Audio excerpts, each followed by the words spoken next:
নমস্কার, রত্নার রান্নাঘরে সবাইকে স্বাগত। আমি আজকে রান্না করব চিংড়ি মাছ দিয়ে ভেন্ডির ঝাল।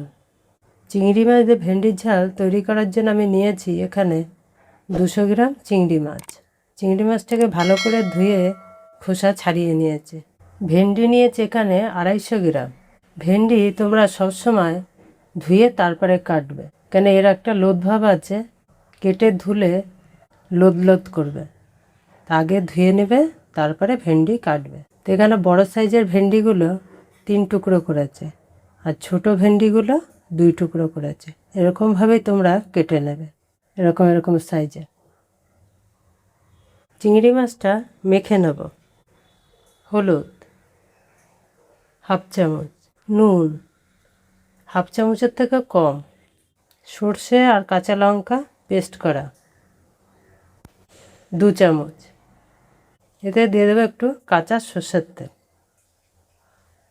এবার ভালো করে মিশিয়ে দেবো। সর্ষে যখন তোমরা বাটবে তখন তোমরা এর মধ্যে একটু নুন দিয়ে নেবে, তাহলে সর্ষেটা তিতভাব করবে না।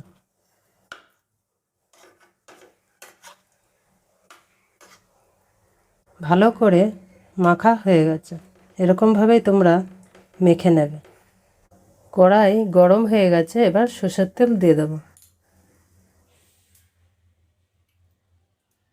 তেল গরম হয়ে গেছে, ভেন্ডিটা ভেজে নেব।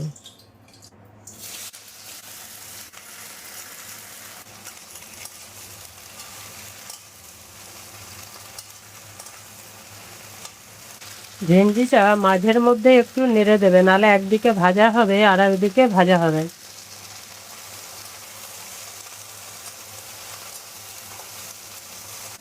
নুন 1 চামচ, হলুদ হাফ চামচ। ভেন্ডিটা ভেজে নেব।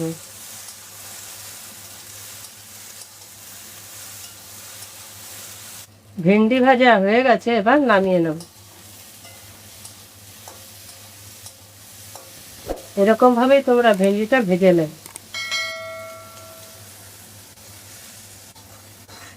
সর্ষের তেল আর একটু অল্প মতো তেল দিয়ে নিলাম।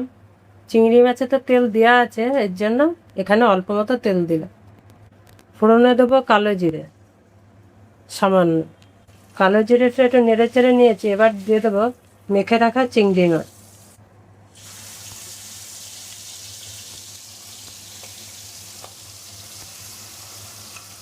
আর দিয়ে দেবো 5টা কাঁচা লঙ্কা।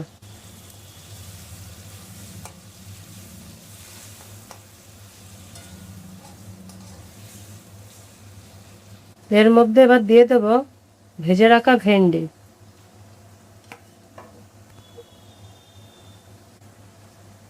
চিংড়ি মাছের ভেন্ডি একসাথে মিশিয়ে নেব।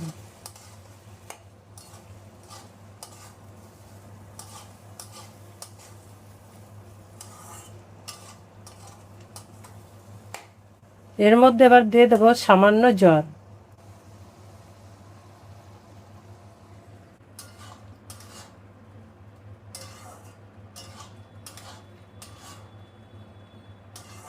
হাফ চামচ সর্ষের পেস্ট দেবো।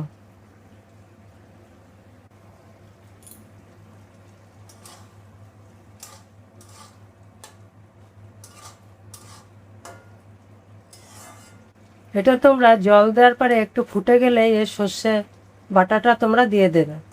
এবার একটু সামান্য নুন দেবো, নুনটা একটু কম আছে। নুন আর ঝালটা তোমাদের স্বাদ মতো দিয়ে নেবে।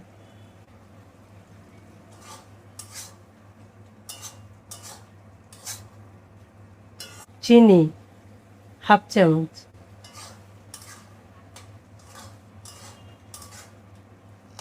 যারা ভেন্ডি পছন্দ করে না তারা এরকম একবার এই চিংড়ি মাছ এরকম ভেন্ডির ঝাল করে খাবে, তোমাদের দেখবে খুব ভালো লাগবে। আর খেয়ে জানাবে কীরকম হয়েছে খেতে। চিংড়ি মাছ দিয়ে ভেন্ডির ঝাল হয়ে গেছে, পরিবেশনের জন্য তৈরি। পুরো ভিডিও দেখার জন্য ধন্যবাদ। তোমরা সবাই ভালো থেকো, সুস্থ থেকো।